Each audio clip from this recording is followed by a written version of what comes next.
In an alley, and there's I'm not totally sure. Is this Sunny? Is it a cat or a woman, sir? It's both. It's both. Whatever. It's Maureen Ponderosa, man. Why did I not pick up on that immediately? I picked up on it when I saw Dennis, man. Fuck, she's dead, Maureen. What do you guys want to know? Don't be dead, Maureen. Making Dennis Reynolds a murderer. Ah, making a murderer, okay. Yeah, this is definitely making a murderer. They're parodying that, huh? Tragic story, that story, man. Damn. She was discovered in an alley with a broken neck. Maureen had begun her transition to a cat, and in her cat form, she went by the name Bastet. So much for having 9 lives. This cat did not land on her feet. She landed on her neck. My name is Lance Gerard. I've been with the Philadelphia Police Department for... This is like those serial killer documentaries, you know. I've watched many on YouTube, man.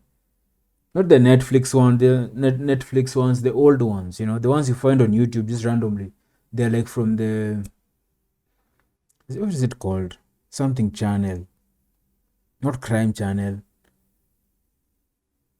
There's a certain channel that deals with cases and stuff like that. Creepy stories like this. You know, this is exactly that format, man. If it looks the same, they usually look like this. The narration is that guy. A man wants to turn himself into a woman? Okay. Who am I to judge? A cat? What's next? A watermelon? We learned that she was excited about an upcoming surgery. A reverse nippleectomy.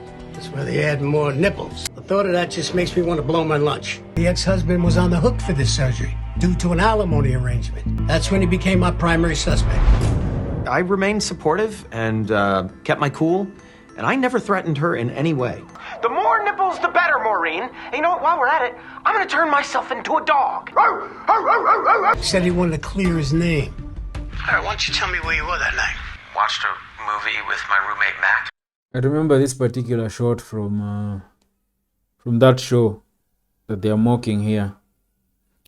Making a murder. I remember this particular shot. I remember someone being interrogated in this exact setting. I think it was the slow kid one. He answered every question, even offered DNA samples. He did request to draw his own blood, which was kind of strange. There's a great place just opened up on 2nd Street. Makes an amazing pour-over brew. It wasn't until I reviewed the interrogation footage later that I saw it. 24 years on the job. I've never seen anything like it. Never moved. Never blinked. 24 years in the job. I saw anything like it. My gut told me this guy was guilty of something. Did I kill Maureen? No. Am I glad she's dead? Sure. Maureen died 3 years ago. Dennis killed Bastet. You ever seen a grown woman take a dump in a sandbox? He did us all a favor. Testing. Syphilis. D loves this. This is a moment to shine, man. You know, this is perfect for D. It's like, oh, cameras, amazing. I can be a star now. She's about to milk this moment, man. He kind of snapped the neck off a crow one time a little bit. It's just like boys being boys. Dennis wouldn't hurt a fly. No way. She's probably just covering for him because she's afraid he's going to snap her neck like that crow. I still have nightmares about it. And I'm old. That crow was injured, and I was simply putting it out of its misery. Yes, there was a 3rd crow, and a 4th, if you must know. But who likes crows? If you can kill a crow, you can kill a cat. They started recording all our conversations. It's so well I know done, the type man. of person you are. Be honest with me.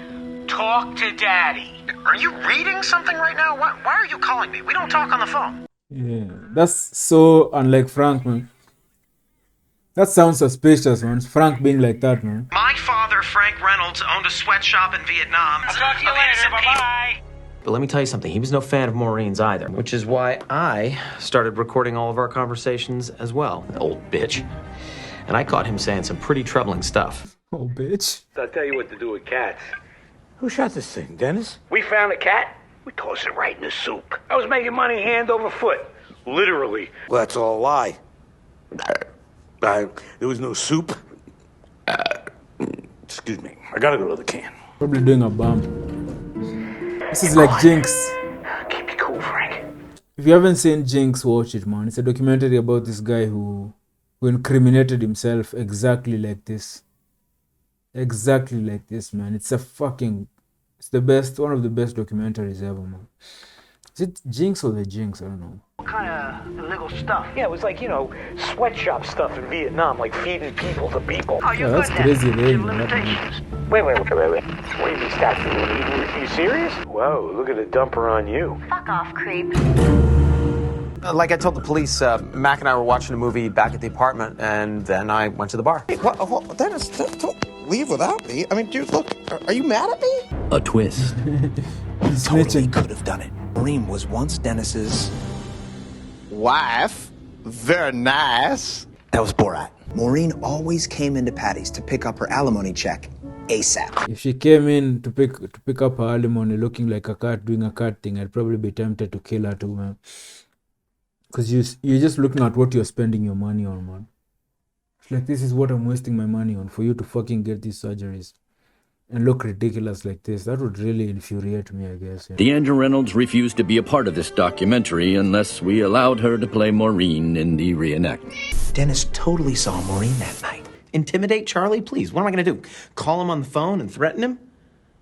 Are you watching wrestling? No. Okay, well, I feel like you're not listening to me. This documentary style is so good. I can hear the wrestling. Turn it off, okay? God damn it, I need you to listen to me. You are my alibi, dude.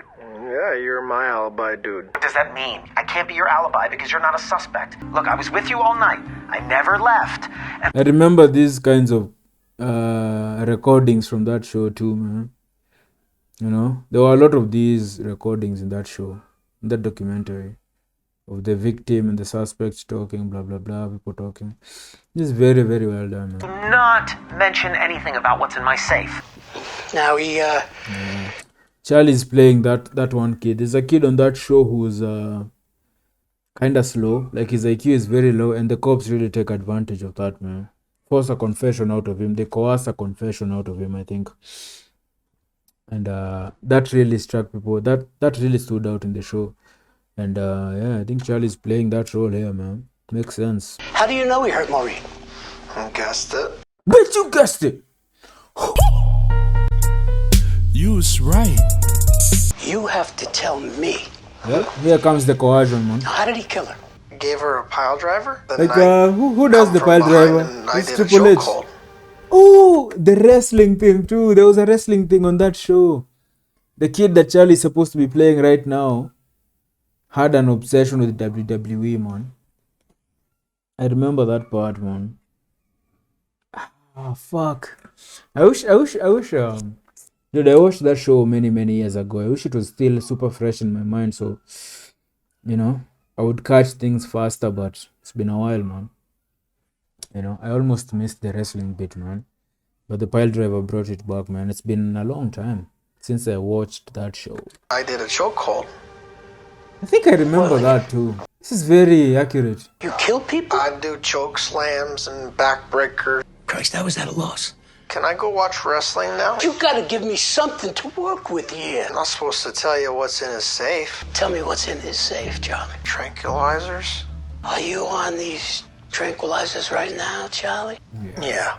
Further inspection of Dennis Reynolds' safe revealed a cache of suspicious items. I imagine that means you found the other things too, the laser pointer, catnip, yarn. She and I made an arrangement. She would keep some of her things at my apartment. And the ketamine? She kept some of that at my apartment as well. If there's going to be some Special K lying around, Charlie's going to do it.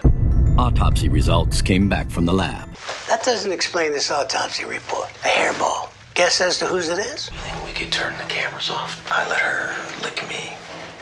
I knew they still had some sort of arrangement going, him and Maureen. I knew it, man. She would knock an extra $15 off a month, so of course I'm going to let her do it. Is it illegal? I wish. Then another massive break. Cats have collars. Maureen's body didn't have a collar on it. Find the collar, find the killer. Dee Reynolds had oddly made the collar an issue during filming. This collar! There's something wrong with the collar. It's driving me nuts. Is an actual flea collar? My neck's burning. It was burning my skin! You want to zoom in on this? Maybe Deandra didn't want to wear the collar in order to cover for her brother. Was I a person of interest? Yeah. I am an interesting person with a crazy ex-wife who fell off of a roof pretending to be a cat. Case closed. The collar.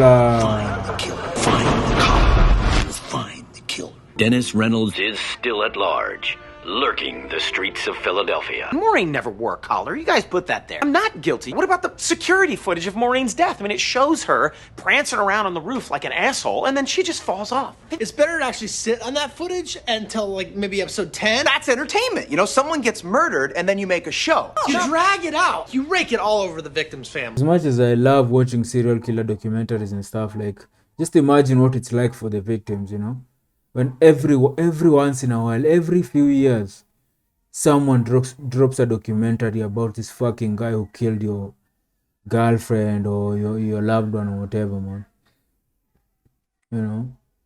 Because they get notoriety that way. They're sort of immortalized. Unlike their victims.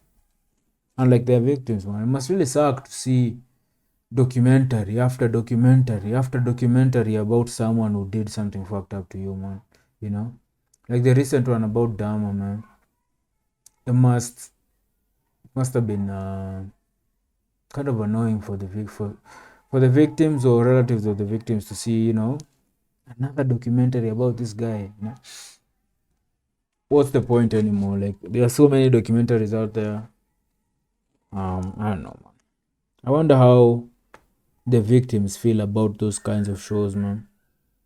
It's different for them, man. Let's think about that, right? He's destroying the tapes. You know what? That would be very nice. Oh, man. Okay, wait. Let me think of another one. Very nice. It was good, man. I enjoyed that concept. I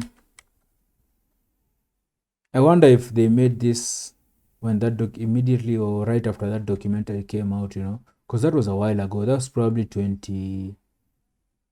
around 2014, 2015, around there, I think, is when Making a Murderer came out. So maybe this is